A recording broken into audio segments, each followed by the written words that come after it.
All right, you guys. So the bands you just heard first was Daft Punk with One More Time, and this other song is actually from a friend's band of mine called Globes on Remote. An old band, they're no longer a band, and it's on the soundtrack for one of my really good friends and guy I used to work with a lot, Nick Sinakis. It's called My Best Friend's Famous. And the name of the song is Hold On. So let me start there. Well, actually, let me start here. First of all, I gotta give. I hope he's in here. If he's not, I just, yeah, it's been a busy, crazy day, and I have to apologize to Jeff Knox right now because he was scheduled to be part of this show or as an interview in this show, and things changed, and I forgot to touch base with him, and I didn't mean to insult him, but I double booked, and so I thought that this, nothing against Jeff, but I thought that this conversation in particular was a really, really, really important one that we need to have right now because it's so relevant. And I invite Jeff to be a co-host of this space. It is his space as much as it is mine. And I, again, deepest apologies. I did not mean to do that. I was literally writing you a message when the show started, and I figure I'd just rather get that out in the open right now. Um, okay, so we're going to be talking about abductions. We're going to be talking about orbs and CE5 and the experiencers, okay, the people behind these experiences. And I always never know what I'm going to say when I do a monologue like this before I start a show. But I played some golf today. I stopped by my local dispensary because it's California. And I got home, took a shower, had some lunch, and I was listening to a space hosted by Logan Black, who I believe is still doing a space now. So if you want to go follow him, he does some really long spaces. We're going to get into those types of things in conversations as well. But he does usually host a pretty fair and fun space. But Larry, who we I think in this community know and have either interacted with, spoken with, met in real life, heard his stories, heard who he is. Larry is an absolute believer. He's an experiencer. He is really, I think, at his core, a beautiful little soul from the interactions that I've had with him. But there was a really wonderful moment in that Logan space, and that was they let him play the piano for about 20 minutes. And not one person interrupted his piano playing. And it was just a really wonderful reminder that, and this is something else I'm going to apologize for. It's a really beautiful reminder that I always bring to the conversation. And I understand, like, sometimes people find my positions off putting. Sometimes I come with my own preconceived notions to the conversations or questions that are really quick and cut you off sometimes. It's I'm very excited about the topic and I always want to talk about this. But I also really want to be able to create a community where we can challenge each other on these things. And what I want to apologize about is every time I do talk about experiencers, I do only bring some of the, not some, but what people perceive as the negative side of the argument when it comes to experiencers. So I'm always talking about, head trauma, PTSD, physical, mental abuse, drug addiction, alcohol addiction, loneliness, some really deep and dark places for the human psyche to go. And then you mount on top of that stress of just affording fucking groceries in this country or filling up your gas tank with gas. It's such a stressful fucking world. And then you add these things into it. And those are the things I know I probably focus on and harp on too much. But when I was listening to Larry play this piano for 20 fucking minutes, I thought to myself, you know what, man?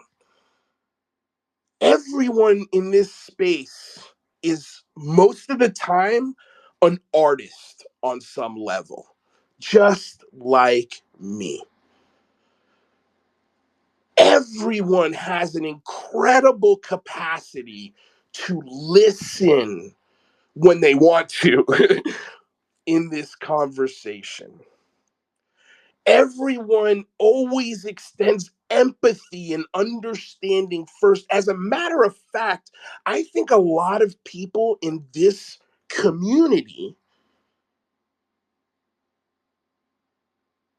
could be the person that we're talking to today. Because all of those assets and all of those philosophies on life, I know I make fun of love and light a lot, but usually when I come into these spaces, there's not a lot of love and light. And it doesn't feel like a rational conversation in a lot of cases. And I get frustrated with that. And I know that's off-putting. And I know people don't enjoy that. But also understand where I'm coming from. Like, I'm an experiencer just like you guys. I have seen one of these things. I've never interacted with one. And that's a whole nother level. So that's what I want to dive into today. And I also want to commit to the community that I will bring these positive sides of the community because there are so many wonderful people and artists specifically. Everybody's a piano player or a guitar player or a singer or an actor, or an editor or, an AI expert or a fucking thumbnail creator. Everyone has this capacity to create in this community. And those were the things that I really saw first when I stepped into this arena. And those are the things that I strive for this community to reach. And so this is not only my olive branch to certain people, but this is an olive branch to the community. It's also a challenge. If you want to be part of these conversations, you need to bring the respect first, and it will always be met with patience, understanding, and mutual respect. Things are allowed to get heated. People are allowed to work out their differences of opinion without ending in a place where we're either looking for each other's families, making fun of each other, and just being outright vicious to one another. So that's why I have apologies for Mr. Knox, and I have apologies for the community as a whole. I felt like this conversation absolutely needs to be had at this point in time. And again, these are the conversations we're doing here. And if this is what you're here for, then fucking follow me. Follow my channel, and I promise you, I will not let you down. And if I do, I'll fucking own up to it. I'll own it. I always do. And I've got the receipts to prove it. So, with that said, let me introduce our guest today as I'm pulling up his information because I want to get this correct. That's why I can't find it, because I don't have it on the right thing. So, the gentleman we're talking about has an educational background with a bachelor's degree and a double major in philosophy, criminology, and sociology. He's got a master's degree in philosophy and a master's degree in clinical social work. His professional experience includes licensed clinical social worker, work as a psychotherapist primarily with inmates in county jail, and his specializations, he primarily specializes in treating PTSD and dissociative disorders. He works with a variety of mental health issues prevalent in jail settings, and he uses EMDR, clinical hypnosis, and internal family systems as therapeutic tools. His interests are open minded skeptics regarding UAPs and other paranormal phenomena, and he's also interested in the intersection of therapy and UAP related phenomena, particularly abduction phenomena and CE5 protocols. So, without further ado, Dr. Kraft or Dr. Craftbeard, how would you like us to address you, sir? Hey Lou, thank you. I am not a doctor, just to get that out of Oh, the way. pardon me. Yes, you're right. You're not a Yeah, doctor. You have a double master's degree. Excuse me. yeah. In my profession, we use a different title for therapist than psychology does. But just Andres is my real name. That's totally fine with me.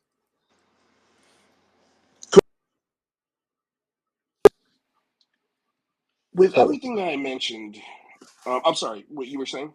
no, sorry. Go ahead. Oh, I was switching to my headset. So if you were saying something, please continue. Okay.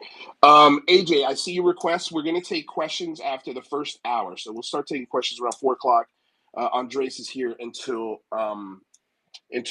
3, or excuse me, yeah, 4:30 Pacific Standard Time or Pacific Daylight Time.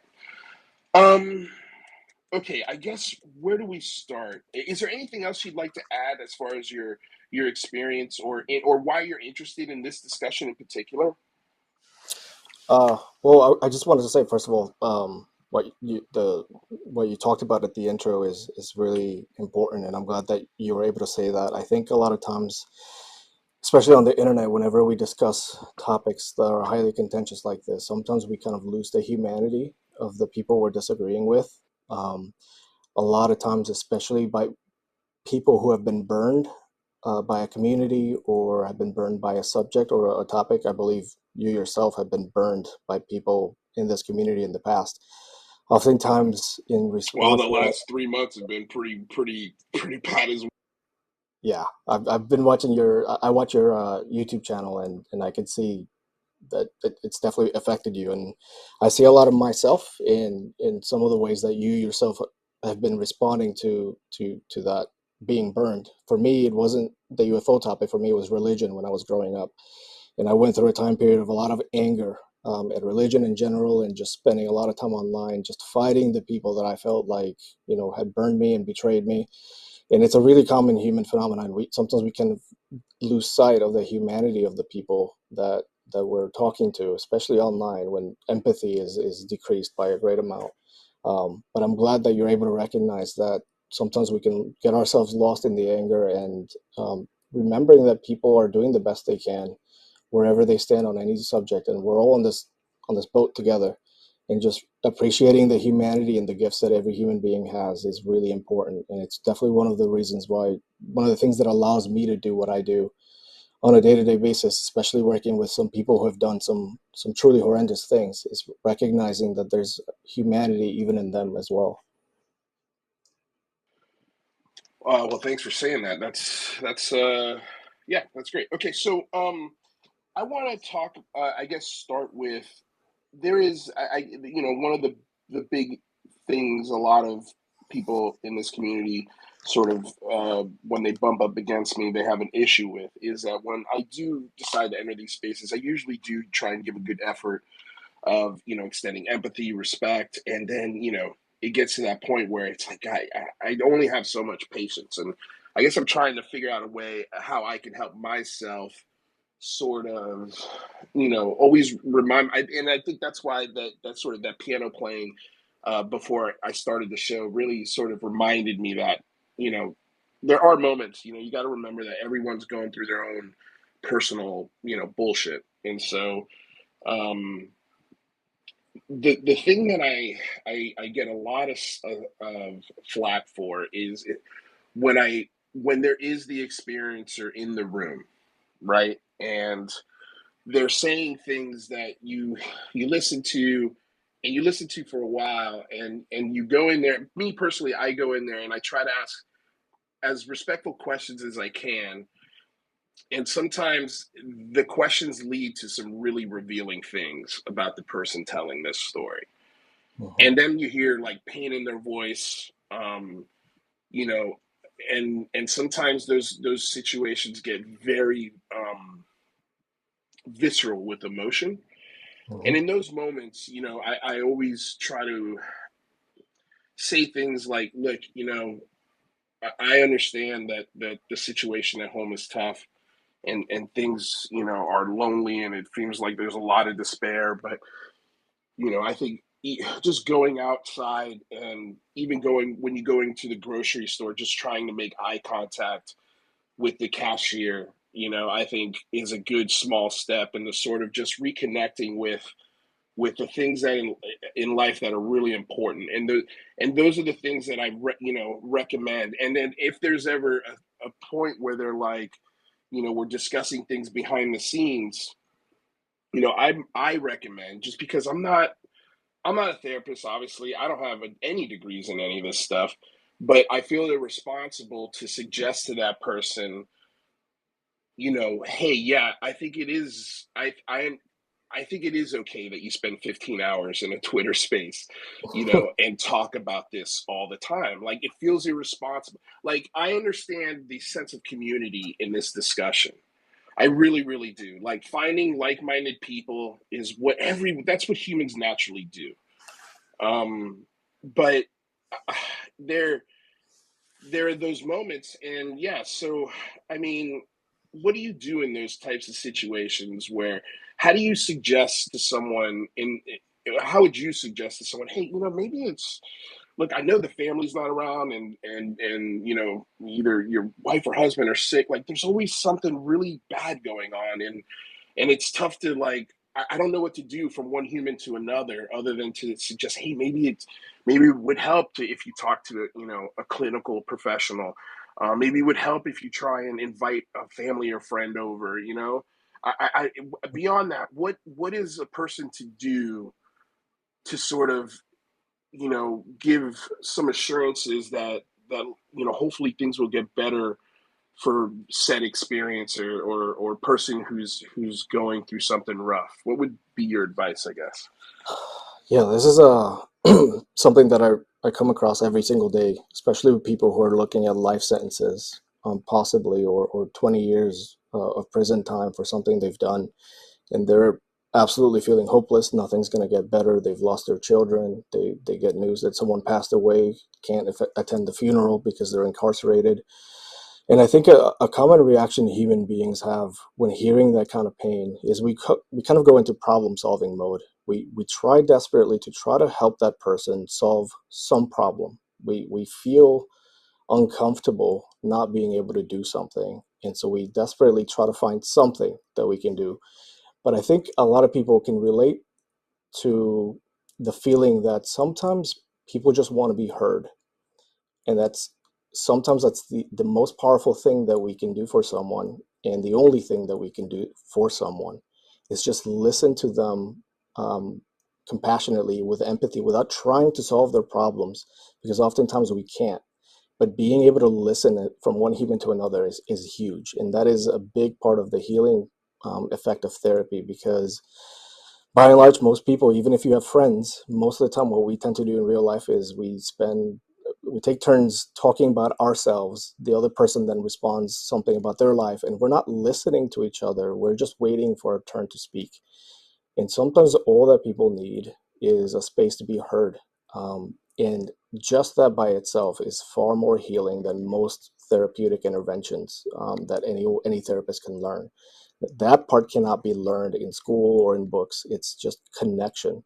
And when you can hear people's pain, you can make suggestions, but most of the time people aren't looking for suggestions. They just want to be heard and have that pain witnessed. And I think that is the biggest thing that you can often do for someone.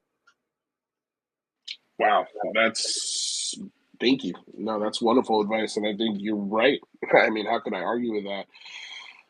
Um, so I guess, yeah, I guess it's just me trying to provide solutions to, because when I do see those 15-hour spaces, I'm like, I feel compelled, because here's the thing, right? Is I've had my experience. I've gone through my journey, with starting a channel that it was for a year and a half. the best UFO YouTube podcast out there. I mean, it was the thing to be at if you were in the community. And you know, I was trying to provide solutions for this community to legitimize itself, in my opinion, anyway. Maybe that was a wrong way to put it, but I wanted to help legitimize the conversation, you know, through political activism and grassroots, and focus on the things that everyone is agreeing on, you know, and it was a lot of fun.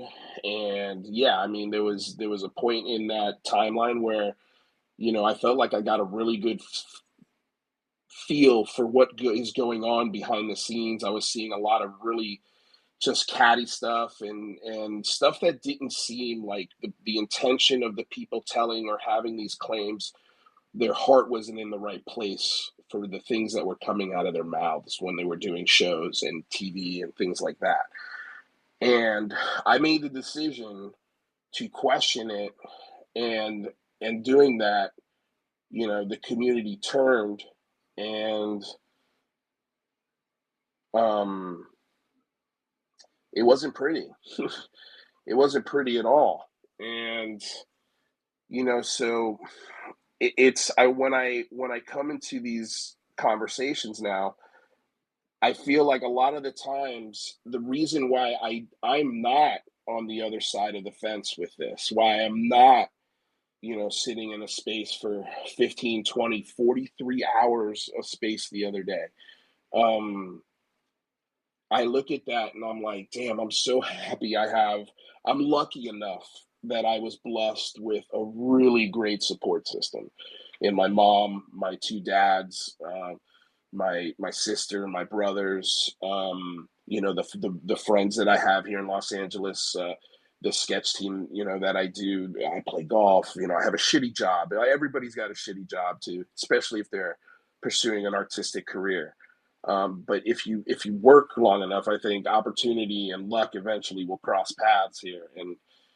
And I'm particularly these days really excited to share some news with everyone that I'm on a project that I'm working on. And you know, I feel when I come into these spaces a lot of empathy, and I do try to come into these spaces with solutions. And so I guess my question is what should I do? like do I just shut up and listen to this and sort of and see sort of the machinations and the inner workings of these sides of the argument and the people involved, and trying to point out, like, man, you guys, like, this isn't the way. Like, the things I see you guys doing in public and behind the scenes are the same things that I saw behind the curtain when I was the most popular fucking UFO channel on the planet. Mhm. And I don't know what the fuck to do, Kraft or Andres. I don't know what to do. Like I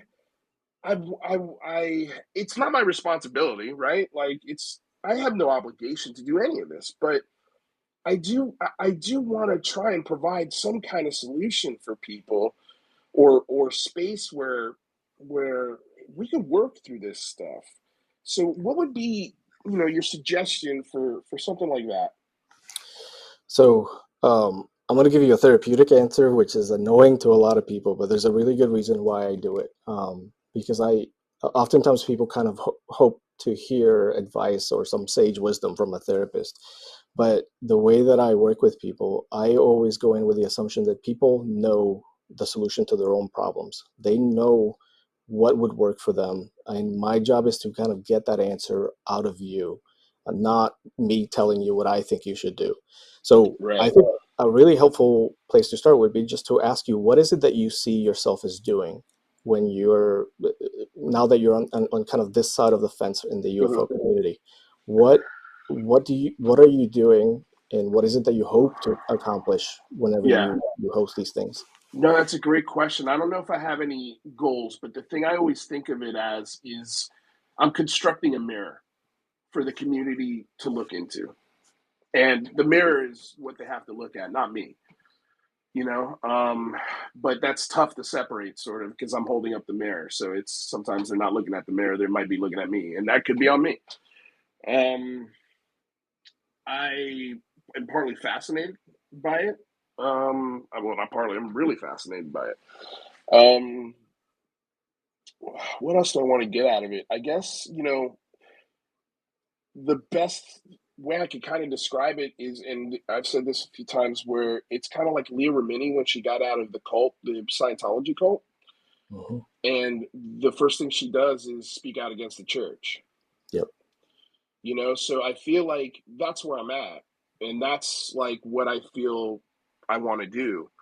And if that means, if for one out of every 100 people, if I can get someone, one person, one Yep. person, and there's been more than one. There's been a lot of people that have emailed me and said, hey man, I listened to your show. I was in this really dark place, and you got me out of it. Hey, I was going to do this conference that everybody was going to. I was going to get paid, and listening to your show, I didn't do the conference. Like, I get some crazy emails, and those are the things that make me feel good. Like, make me feel like, okay, well, I am reaching somebody.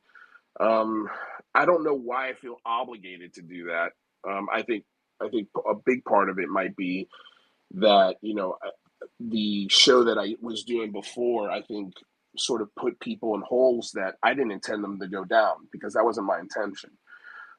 Because I genuinely thought that there was, because of the government aspect of the things and the people that were coming to the table, and I thought there was a legitimacy to this, and because of that legitimacy, I sort of came out of the closet, and so when I come out of the closet, I do this show, everybody loves it, yeah, so I feel this obligation that I helped a lot of people go down some rabbit holes that now, you know are super extreme, and they hate Mm. me. Like, they hate me.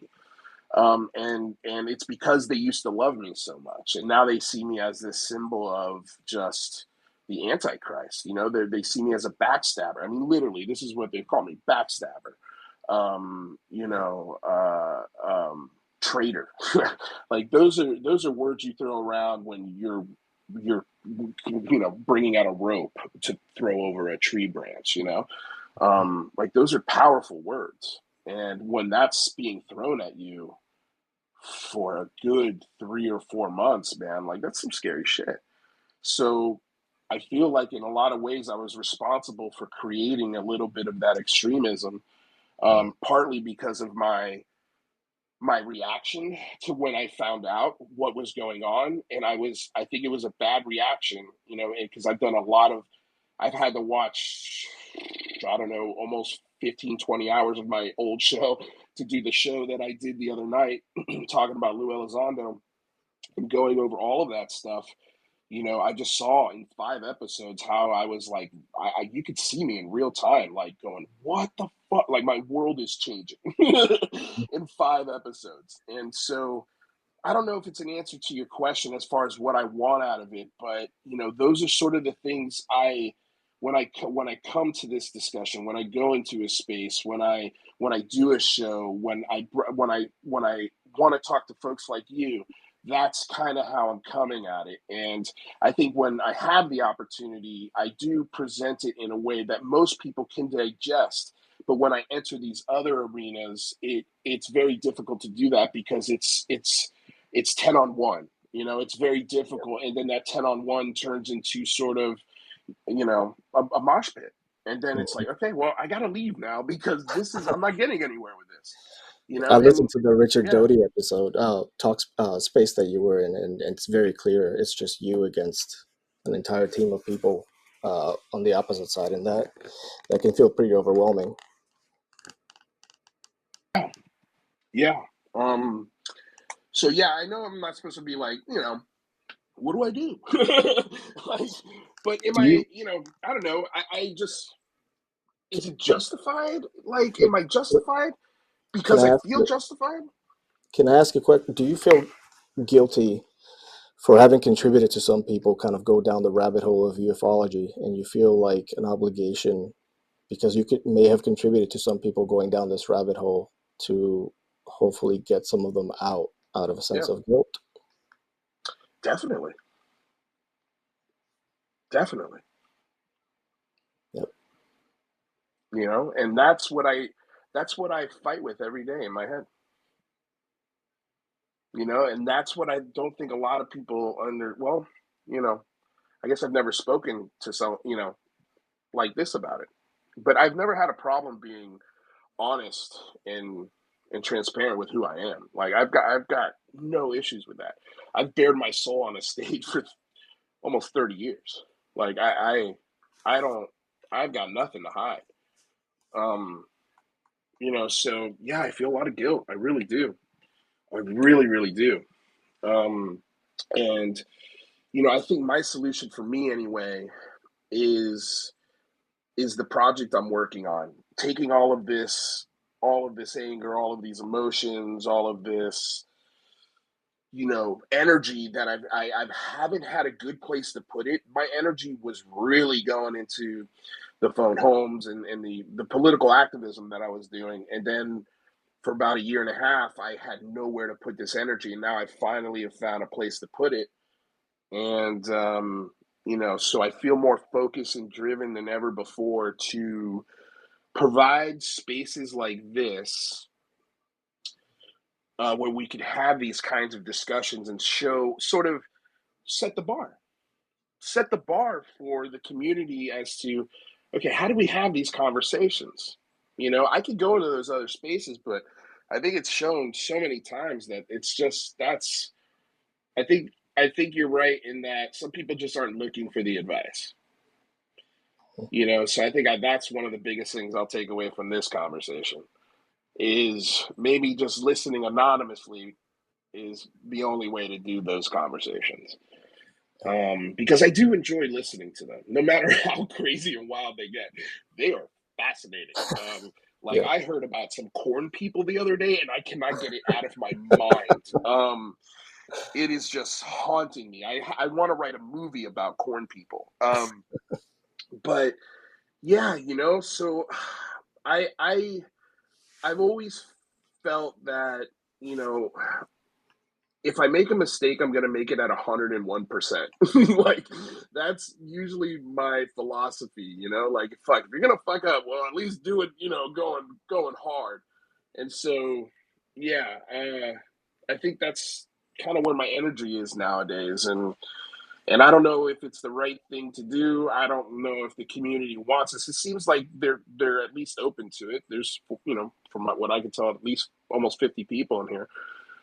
So hopefully, like, you know, this kind of, I hope at least, if you want to call it a goal, I do hope that this kind of conversation grows instead of the other conversations that are happening. But let's stop making this about me, unless you want to say something to what I just said. I do have some questions about the things we were discussing earlier in our Yeah. DMs.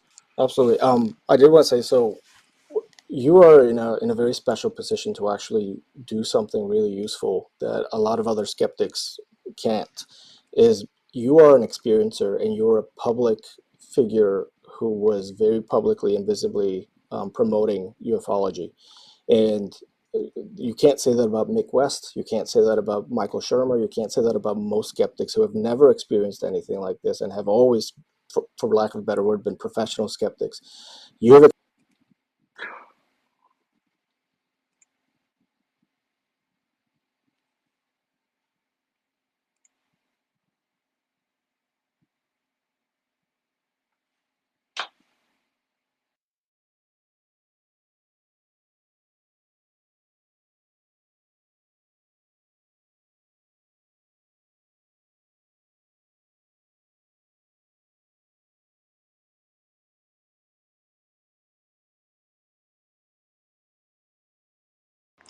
Hey, I'm sorry. I don't hear you, Andres. I thought it was me. If I'm not going crazy, press thumbs up if you guys don't hear Andres and you hear me.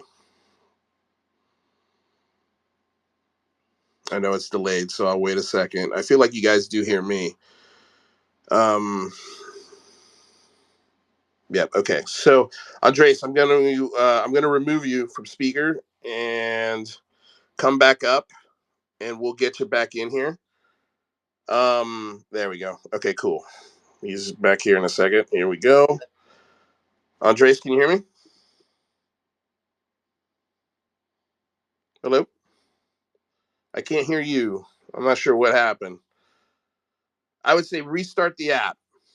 That would be my suggestion. Unless it's on a delay here. Let's see. I'll give it another second. Yep. I think you might have to exit the space, come back. And just as a reminder, guys, um, we will be taking questions here in about 25 minutes, and we'll have the last half hour for questions. And so yeah, if you got any questions for Andres, please get them ready. Hello?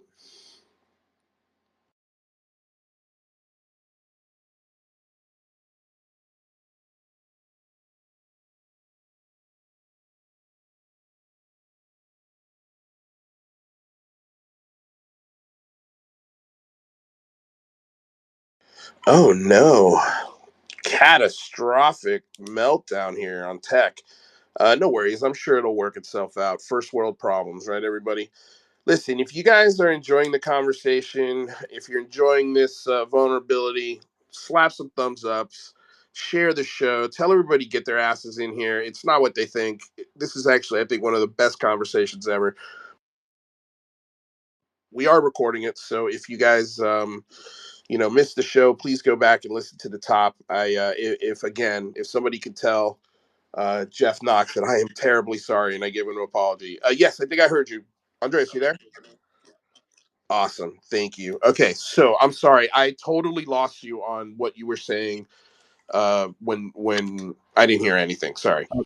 Yeah, I was just going to say that you're in a very special position uh, to be able to make changes within this community because you're an experiencer and because you were a public figure who is very visibly put in the ufology camp.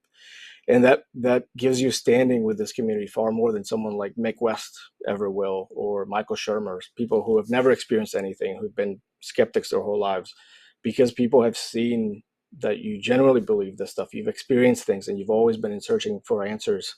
I think that puts you in a very unique situation than other people who might be, against the UFO topic.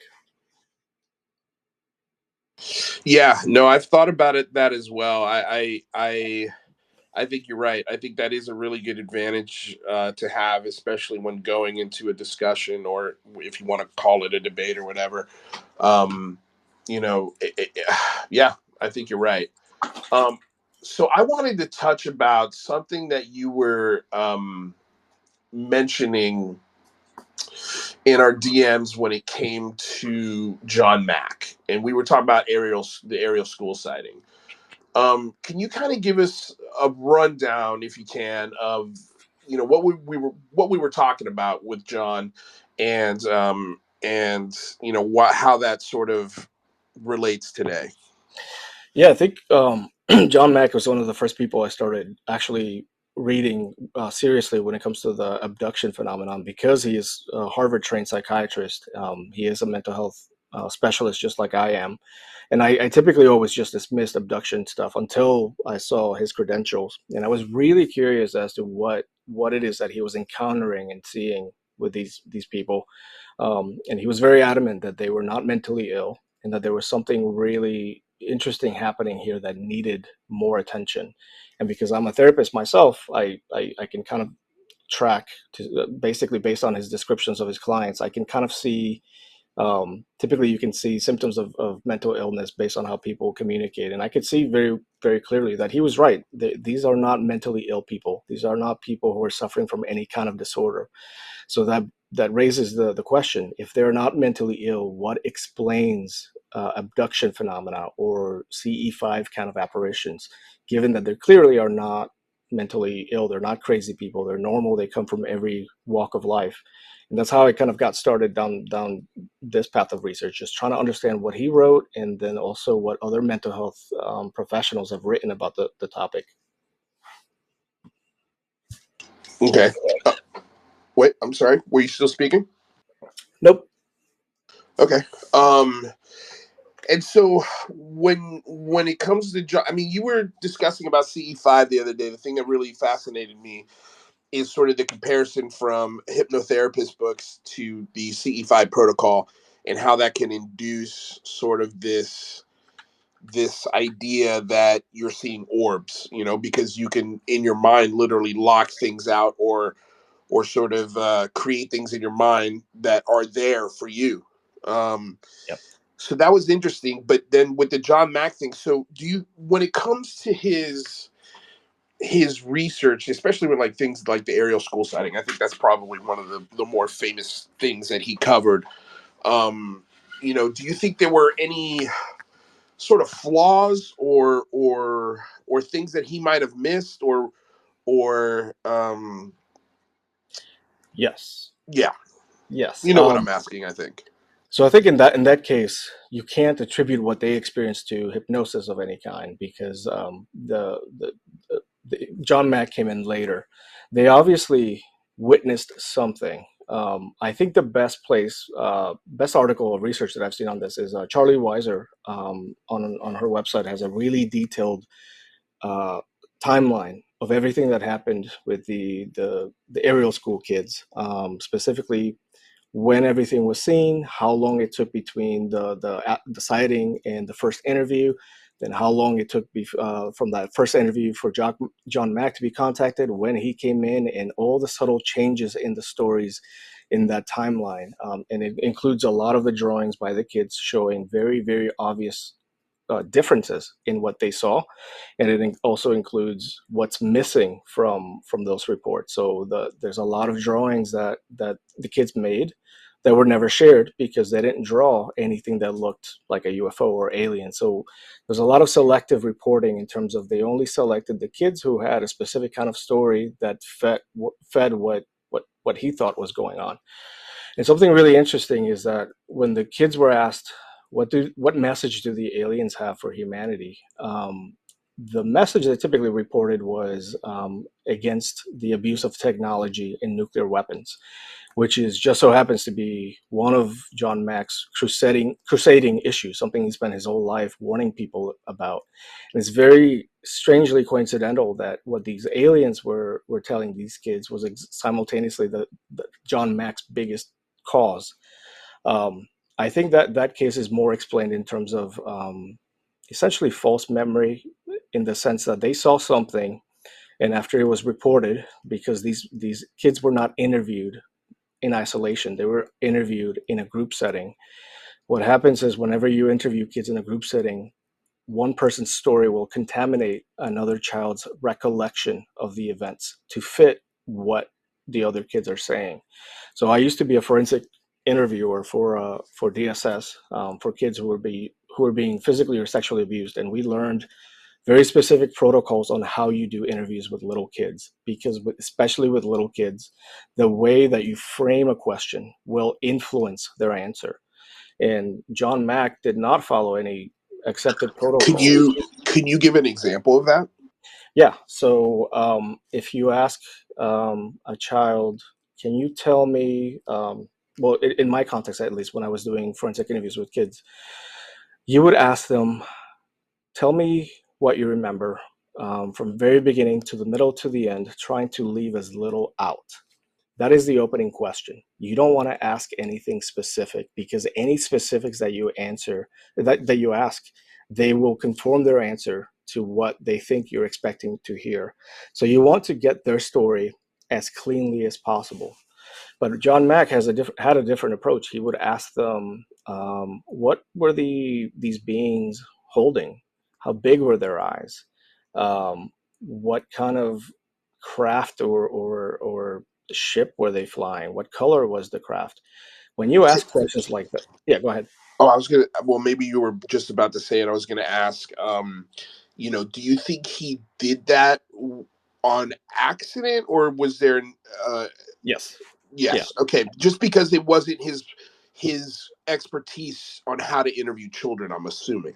right. And to be fair to him, most forensic interviewing protocols were not developed until late 90s, early 2000s, in response to the satanic panic of the 1990s, where a lot of kids and adults were being interviewed under hypnosis, asking very leading questions, which led to a lot of children and adults suddenly recalling horrific episodes of satanic ritual abuse and sexual abuse by their parents, things that were never able to be verified independently. And when you went back to the transcripts, you could see that the way that the psychologists were asking the questions was very obviously leading the children into answering certain kinds of ways.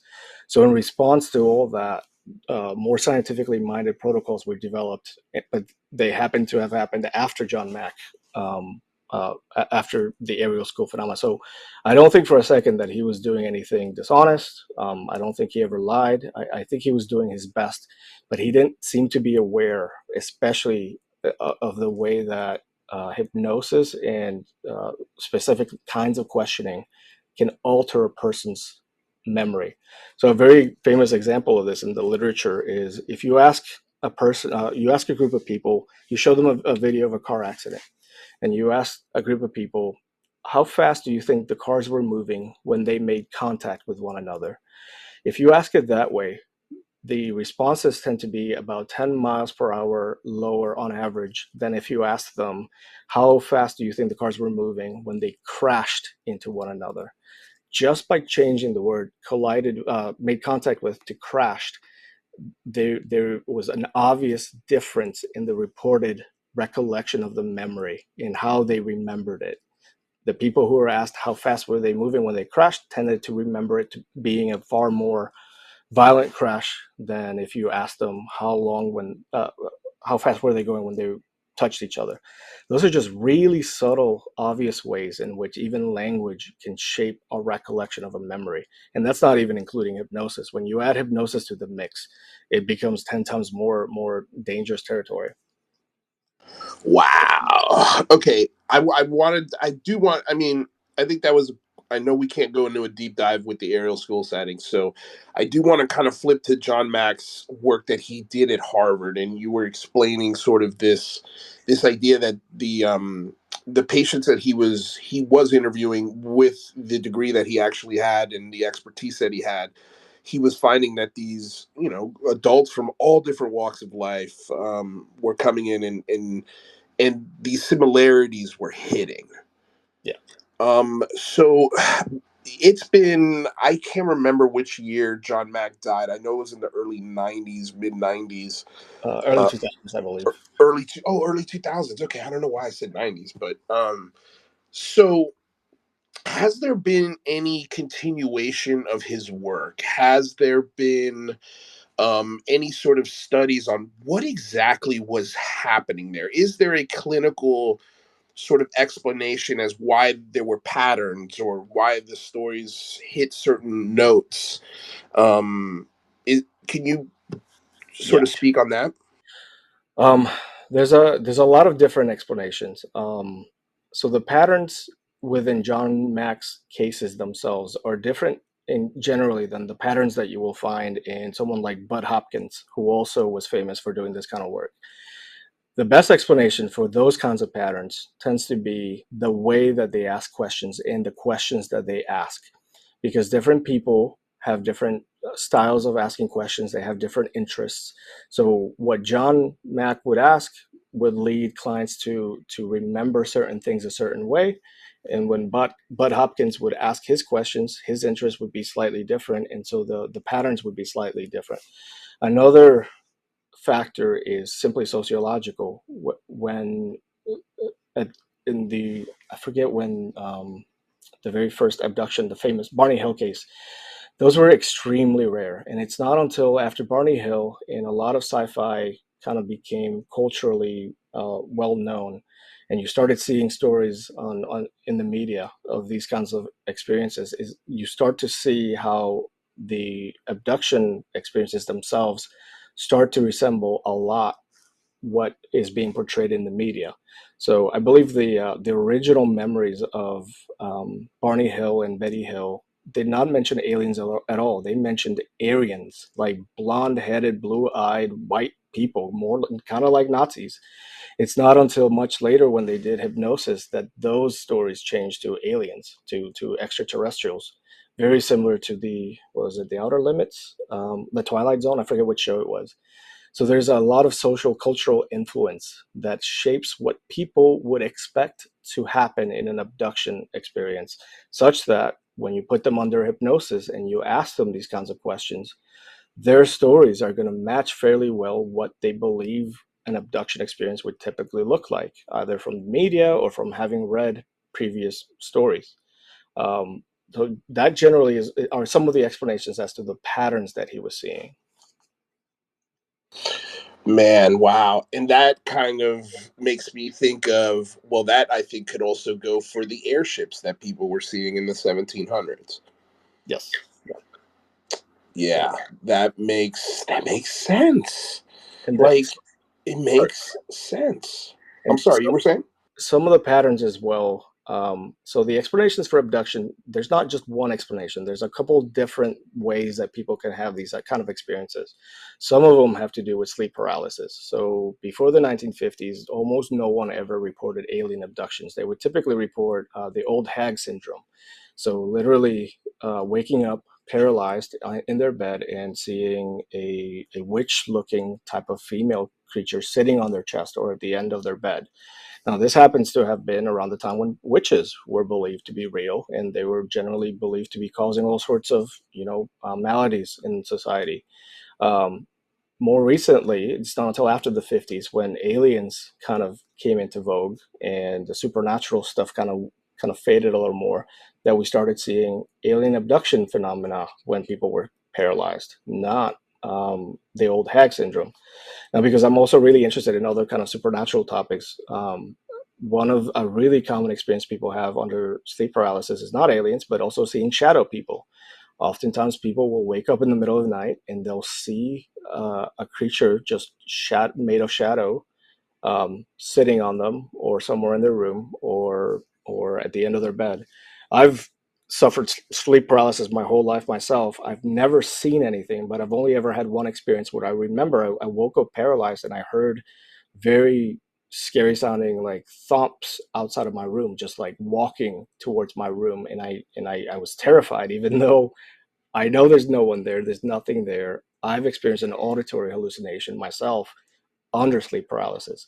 Some people have visual hallucinations. So some experiences can be explained through simple sleep paralysis, and the content of what they see is largely shaped by their personal beliefs or their expectations or social cultural kind of factors. So that's at least one other way in which the patterns that you see are explained. Another common thing that happens with sleep paralysis, some people experience themselves kind of feeling like they're floating or spinning in their room or in their bed. Now, because that's such a common experience in sleep paralysis, the brain is always going to try to find some explanation for why that's happening to them. Some people might think that they're having an out of body experience. Some people interpret it as, well, if I was floating above my bed, that must mean that maybe there was a ship kind of pulling my body out of my bed and towards the mothership. So the person's expectation and social cultural beliefs is always going to shape what their experience looks like and feels like. That is, wow. Yeah, I mean, that makes sense. Again, it just makes sense.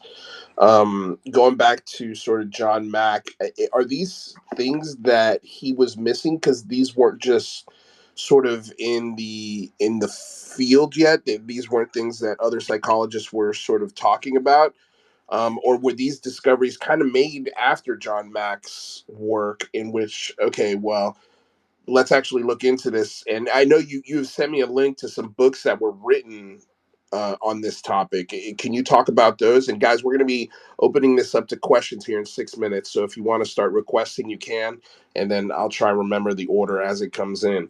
But yeah, we've got Andres here for another almost a little more than a half hour. So yeah, sorry. Yeah, John Mack was one of the first. academics with good standing and a good reputation who actually looked into this, and he gave it a lot of respectability. Whereas before it would have been Bud Hopkins or Strieber, who were not academics, who were just kind of documenting it on their own. But he actually opened it up to the field, and to his credit, yeah, it is absolutely something that should be studied, because whatever the explanation is, it's going to be interesting no matter what, whether it's our own brains generating these experiences or it is extraterrestrials. The explanation is always going to be extremely interesting. He was one of the first, and a lot of the research came after he popularized it in response to his research. So the book that I recommended is also a Harvard trained psychologist who wrote Abducted: Why People Believe They're Being Abducted by Aliens. She used to do research on false memories of childhood sexual abuse, of the satanic panic, and she got out of that field because it became unbearable. People started accusing her of being a pedophile because she was defending essentially the view that a lot of these memories were false. And so if they were false, that means that she's sticking up for the accusers, and so she couldn't handle it anymore. So she kind of went to alien abduction memories so she could continue studying, doing her research, but in a topic that wouldn't be so politically charged. When it comes to sleep paralysis, there was a lot of research already, but not every psychologist or therapist dives into that research. So we all have our areas of specialization, our interest, and it is absolutely possible. Just John Mack never took an interest in it, and he just never really took seriously the sleep paralysis hypothesis, because he was fairly convinced when he was doing this research that this stuff was real. So either he was aware of it and dismissed it way too quickly, or he just never knew that sleep paralysis can explain a lot of these experiences. When you say a lot, when you say a lot, does that mean all?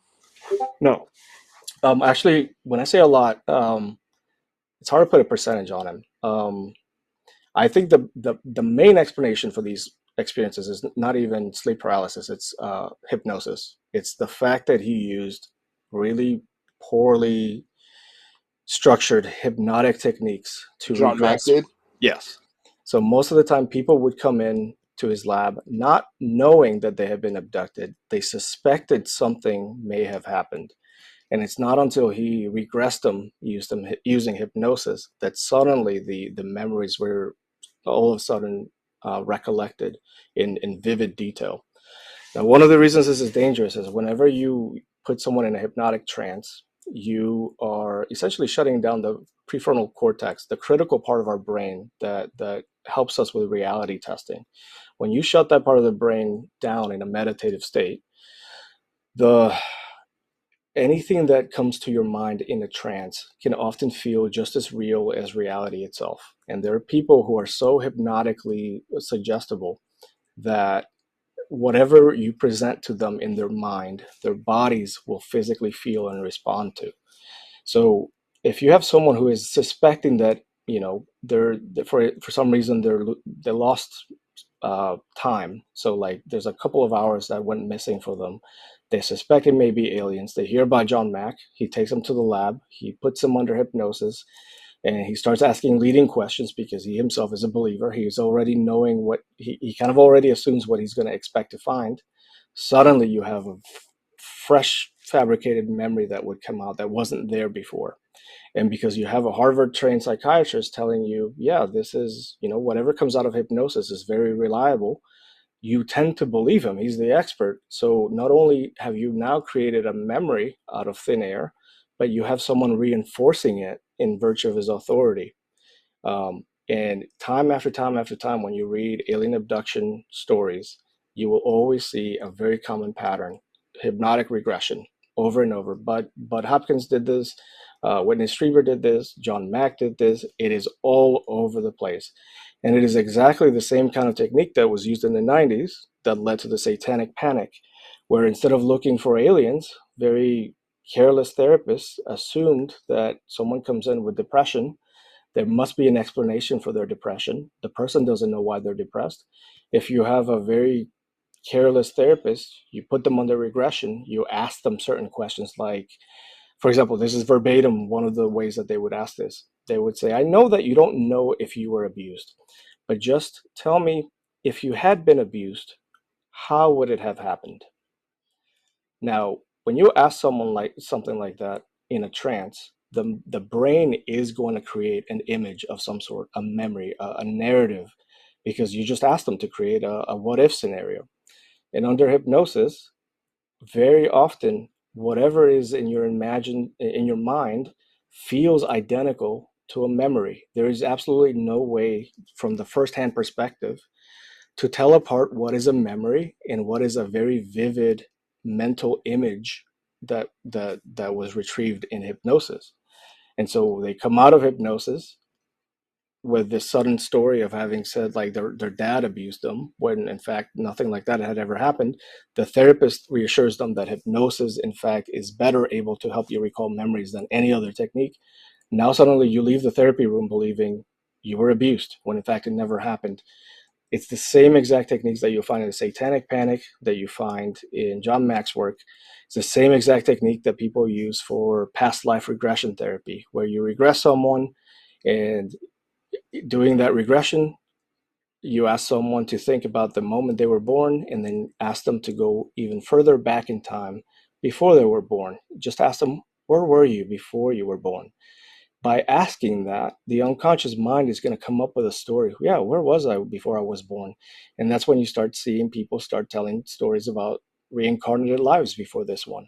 There's other people who use hypnosis for what's called life between lives therapy. So instead of looking for reincarnated lives, they look at what people are able to say about what happens between their lives. Where do you go? And there's a really famous book called Journey of Souls that just talks about what these people were uncovering using that hypnotic regression. You Other therapists use hypnotic regression, and instead of aliens or satanic sexual abuse, what they find is that people suddenly start thinking that they're possessed by demons or spirits, because that's what you suggested to them using hypnosis. And it's time after time after time, you see this common pattern of really careless use of hypnosis to uncover things that were not there before. And almost always, what you find is what the therapist expects to find.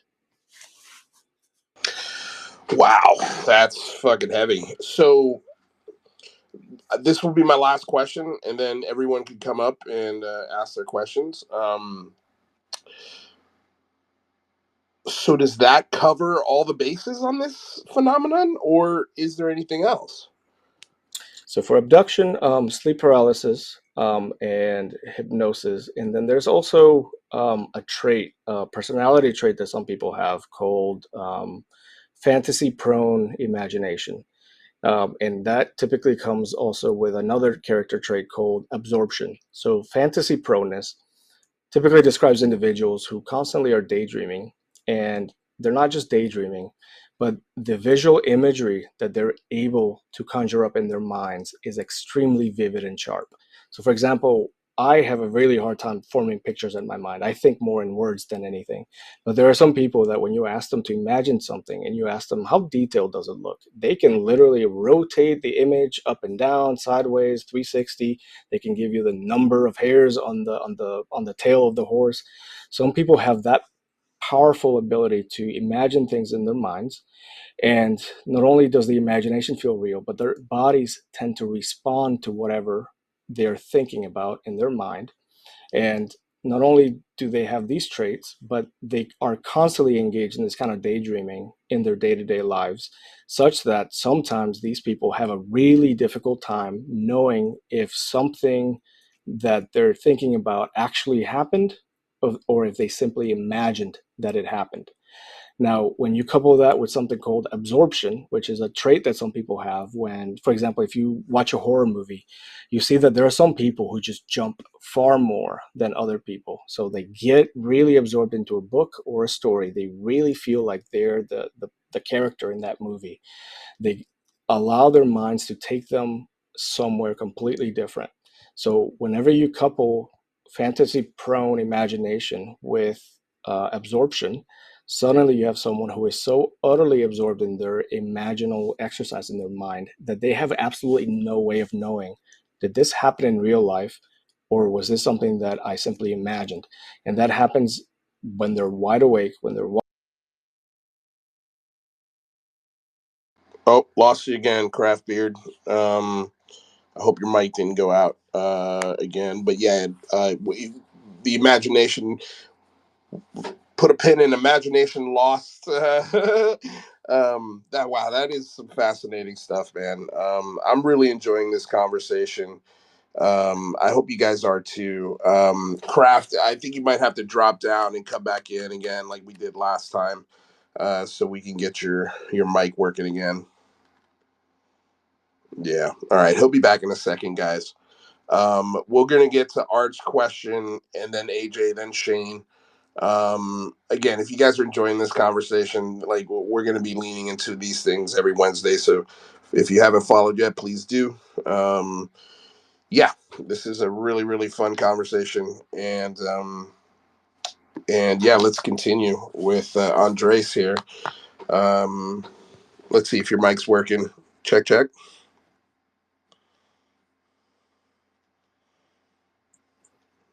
I don't Can hear I anything. Yep, can there I you ask go. a question? Or Yeah, I'm yeah. I interrupting just you. want to make sure his mic's working, Art, before we get started again. Craft, are you there? Yep, we don't hear you. Man, yeah, this mic he's got. We're gonna have to work on this mic thing. But yeah, we'll figure it out here in a second again. Art, how you doing? Okay, I have a few, one or two questions or friendly suggestions. One is he's very well informed, and if he could send you and you could repost kind of some recommended reading along the points he was making, articles or books that cover some of this stuff, because most people are only exposed to, like, Strieber and the big best-selling books on abductions and experiencing, and not other stuff. I would recommend two books about false memory, not necessarily all explaining all abductions at all, but one is Jack Brewer's excellent "The Grays Have," the Grays are framed, or the Grays have been framed, which is a look at the irresponsible practices in depth of John Mack and Bud Hopkins. And that's the first half of the book, and I would recommend it highly, Jack Brewer. The second is a superb thing by the Pulitzer Prize winner Lawrence Wright. One of his first major books about the Satanic Panic, and child abuse from satanic evil, written after the McMartin scandal, is called "Remembering Satan." It's a superb work that blew apart, later applications of false memory. The question that I have, that I think is something I struggle as a journalist with, is if I'm in a space or interacting online with people who have had personal experiences, um, with abduction, what they feel is personal experience with abduction or personal eyewitness feelings, which definitely shapes a lot of the views on UFO Twitter. They in turn, and I'm saying, well, where's the evidence? And please use rationality. I'm kind of the bad guy. So but I think it's important to maintain respectful approaches to people with different views, not get personal in attacking them, online, and so on.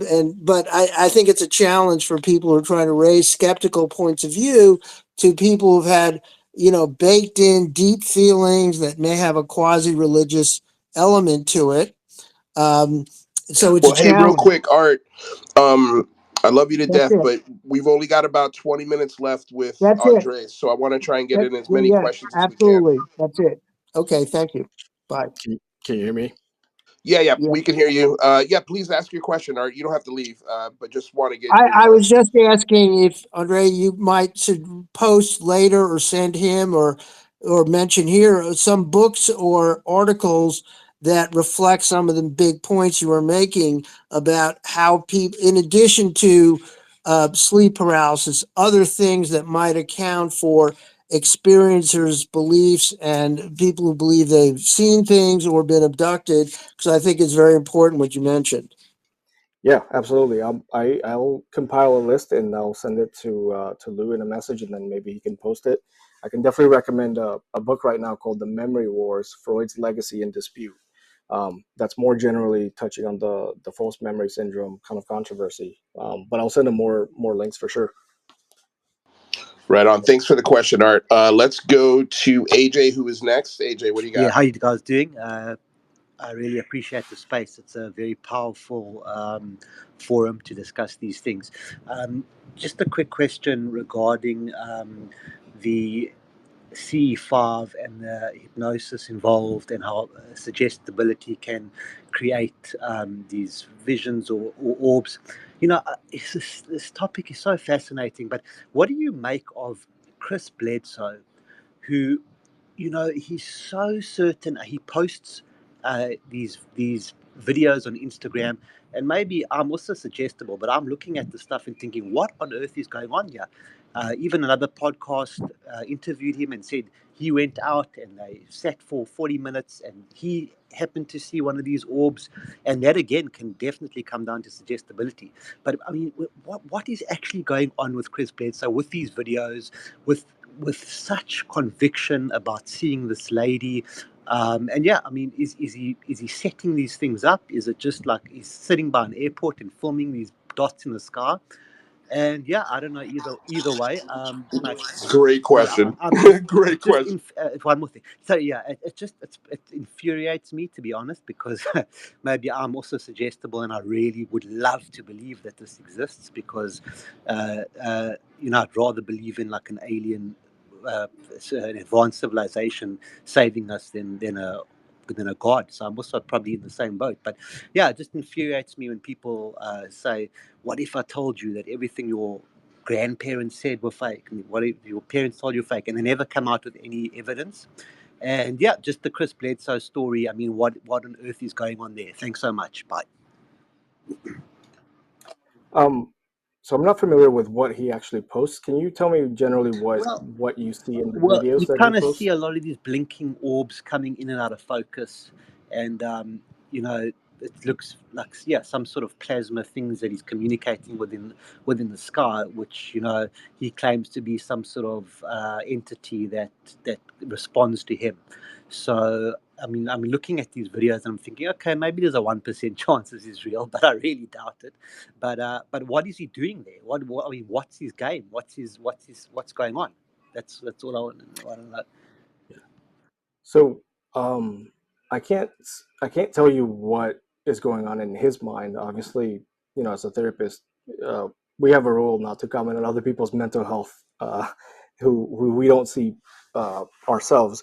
I think what you're describing is just exactly the same thing that happens with normal blurry UFO videos. You'll see something that it's like a light in the sky at nighttime, because most of us don't spend much time looking up at the sky, almost ever. There is bound to be things that we're going to see sometime when we're actually spending time looking at the sky that we just don't know what it is. So 2 years ago, I would have absolutely had no idea what I was seeing if I would have seen a Starlink flare, because I didn't even know they existed. So if I'm doing meditating, for CE5 especially, I'm going to be doing that, looking at the sky for a far longer period of time than I ever would normally, and I'm going to see something, planes, drones, whatever. Now, it sounds to me like what he's posting is just normal UFO, could be whatever in the sky, and it's his interpretation of what he's seeing that is coloring um, what he's posting. So, because if I were to post the same thing and I said, "Hey, look at this really cool plasma phenomena," and it would be the identical video, uh, people would see plasma phenomena instead of thinking it's craft. I think what he's seeing is just normal, just lights in the sky, and he thinks that he is conjuring them with CE5. Whereas if he had just spent 50 minutes outside looking at the sky without CE5, it's very likely he would have seen exactly the same thing.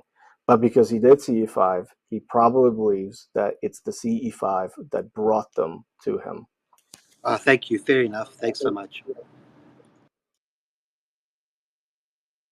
All right, Shane, you're up next. What's up?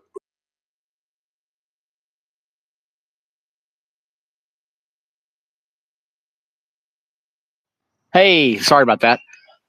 Thank you for being here. I think this community needs to hear from legitimate medical professionals. I agree with a lot of the things that you had to say, especially that people understand how to fix their own problems. But it's always good to have someone like a therapist to coach them through it. And he dropped down. Oh, that's okay. I'm sure he'll come back up. That was probably just let's give 1 second. I'll invite him back up. I'm gonna invite you Yep. to co-host. Let's Yeah, I always co-host your guests because it yeah. actually locks them into the space a lot better. Yeah. That's a good. I just did. I just sent you a invite to co-host Craft.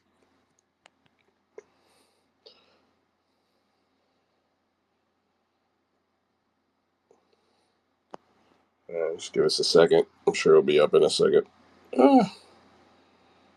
He was abducted by aliens. Yep. Right in the middle of this thing. It's like he's stuck in here. It's weird. He's stuck Spaces in limbo. are great like this, Lou. Yeah, he's stuck in limbo. Steve Long, how you doing? Good, man. Great discussion. Really enjoying it. I'm glad. I'm so happy. It's going so well. It's exactly how I wanted it to go. Hopefully he comes back up because I really had something like important to like ask him or whatever. Yeah, no, I know. We'll get him up here in a second, Shane. Don't you worry your little head, bud. Don't worry. I see his request. I think you got to totally back out again, Kraft. Just when you come in, I will request you. So just yeah, it doesn't let me accept your request. So back out completely again, I'd say, and then I'll request you to co-host. So don't send the request when you come back in. Always restart the app when in doubt. Yep, always. And Shane is a Spaces king. Yeah, I know. I don't want to say what's going on right now on another space because I don't want everybody to leave because I think this conversation's so fun. But I think when we're done here, I'm definitely going to head over to the Stephen Greenstreet space that he's doing right now. That's going to be cool to get some questions there. Okay. My favorite thing he does is bring people up one at a time and drop them down. All right, let me cancel the co-host request. Maybe that's what's happening. That's what's happening. Okay. There we go. All right. We got him back. Let's see if we can hear you, Kraft. Go for it.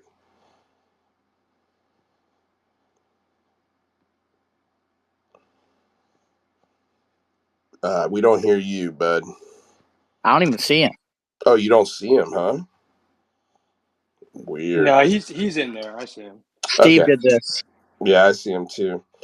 I'm sure we'll work this out here in a second, guys. Thanks for the patience. Sorry, first world problems. No, I mean I see him in here, but not as a speaker. Yeah, I see him as a speaker. So yeah, that's weird. Yeah, spaces are weird, dude. Spaces can get weird, people. Especially when you have deep, introspective conversations. That's when it all shuts down. Yep, exactly. It's the government.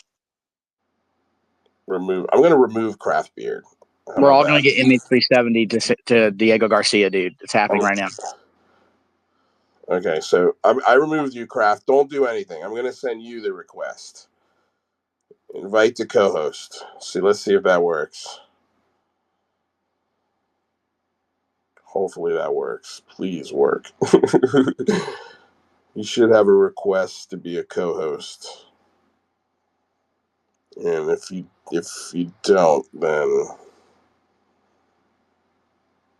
cancel the co-host, right? I'll just invite him to speak.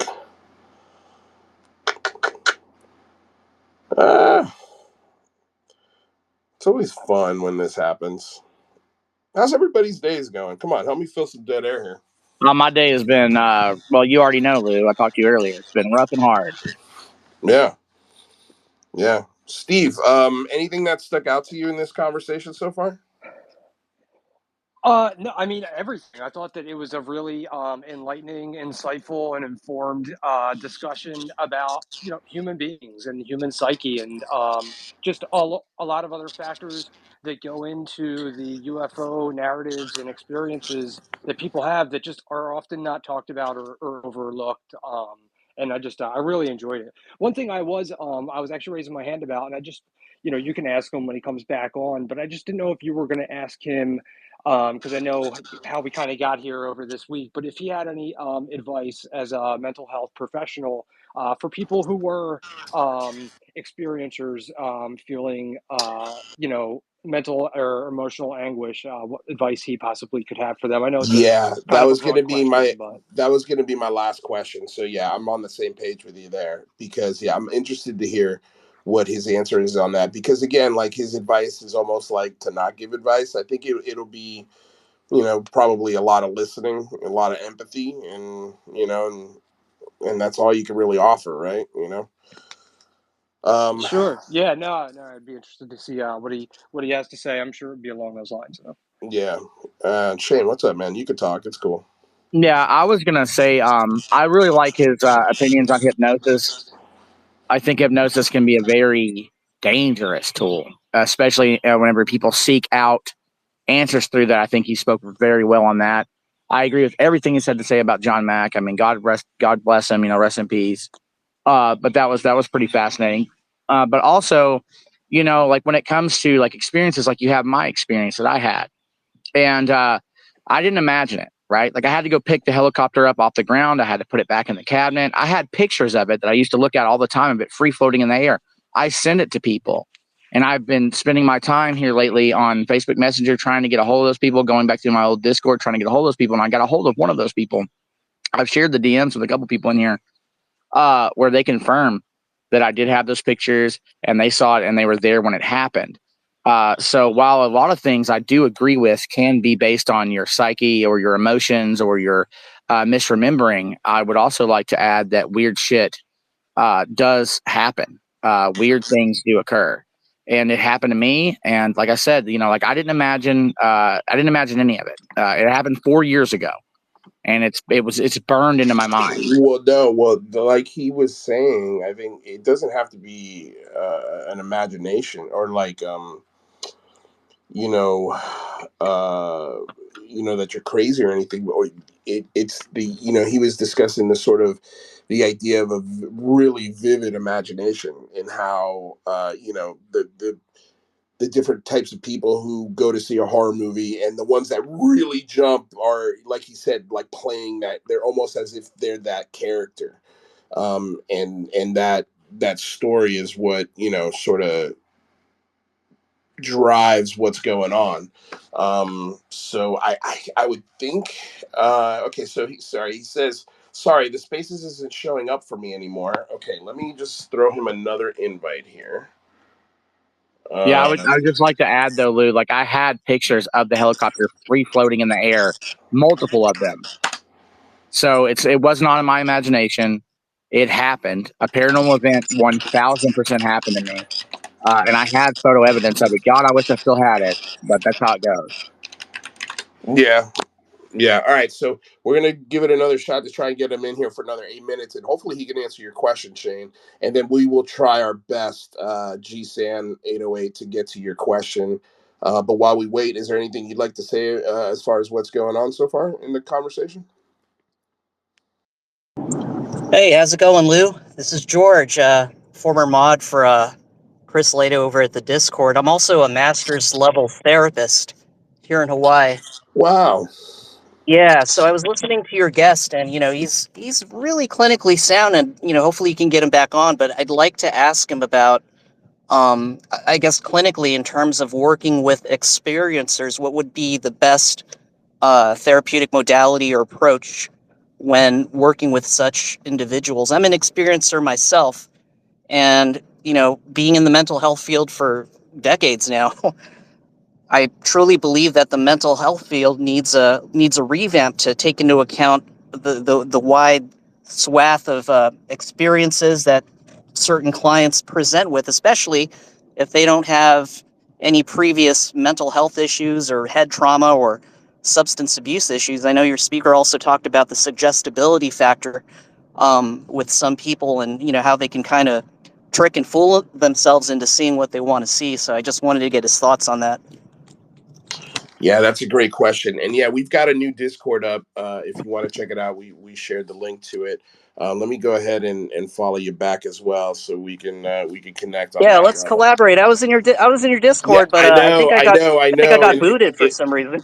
yeah, well, because Arden was the person who started the Discord, and she shut it down. She just left, and yeah, she's no longer part of the show as a moderator. So Well, hit me yeah, up, Lou. I'd love to collaborate with you. We definitely. just interviewed Rob Heatherly this past weekend, and I've also interviewed Nick Pope and what's his name, Steve Mera, the parapsychologist. So yeah, I mean, Oh, I'm gonna have Steve Mira on my show in like 2 weeks. That's crazy. yeah, I've had him if on you like wanna three times. try to get Yeah. Steve Mera on your show again, let's work together, No, bro. I talk to him all the time, man. Steve Mira and Barry Fitzgerald are my dead ass homeboys, bro. Like I talk to Oh them all yes, the time.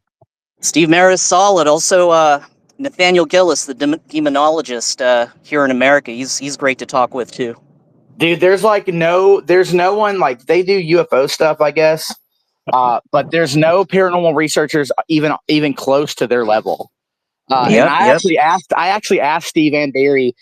I said, "Why are you guys having like Linda Moulton Howe on your show? Like, you want to do it?" And they were like, "Oh, for the money." And I was like, "Oh, okay, well that makes sense." I was like, "Well, if you're not gonna lie to me, then hell yeah!" Like, I love those guys. We're gonna have them on in like 2 weeks.